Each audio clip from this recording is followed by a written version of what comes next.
নীল আকাশ আর সবুজে ঘেরা ছোট্ট এক গ্রাম, শালবন। প্রকৃতির কোলে লুকিয়ে থাকা এই গ্রামেই শুরু হয়েছিল এক নিঃস্বার্থ ভালোবাসার গল্প, সাজু আর রূপাইয়ের গল্প।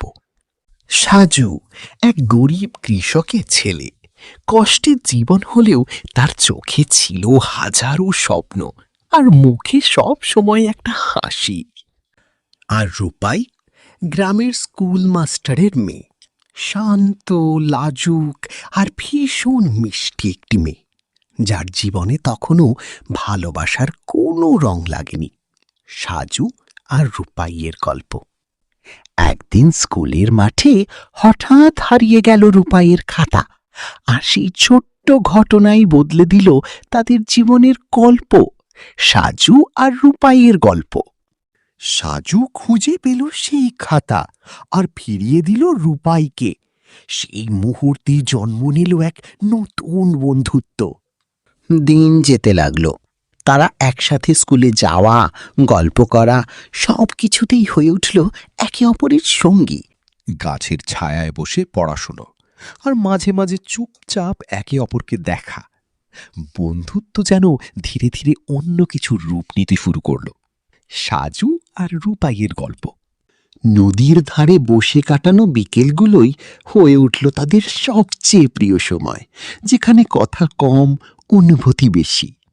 সাজু একদিন স্বপ্নের কথা বলল, ভবিষ্যতের কথা বলল, কিন্তু তার চোখে তখন ছিল শুধু একজন, রূপাই। সেই মুহূর্তে রূপাই বুঝতে পারল এই সম্পর্কটা শুধু বন্ধুত্ব নয়, এর মধ্যে লুকিয়ে আছে ভালোবাসা।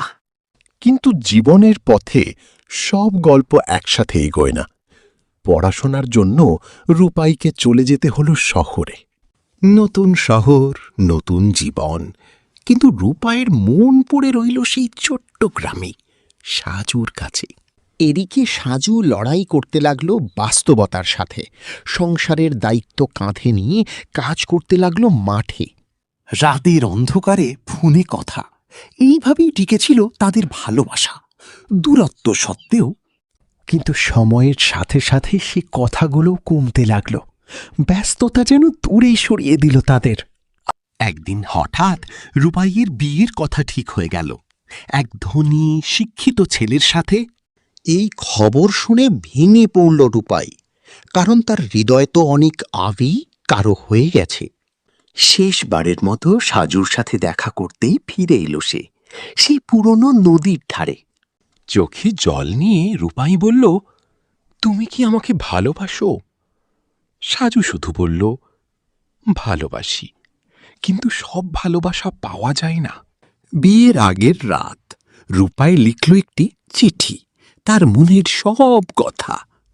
সাজুর সামনে এসে দাঁড়িয়ে বলল, আমি সব ছেড়ে এসেছি, তুমি কি আমাকে গ্রহণ করবে? সাজুর চোখে জল।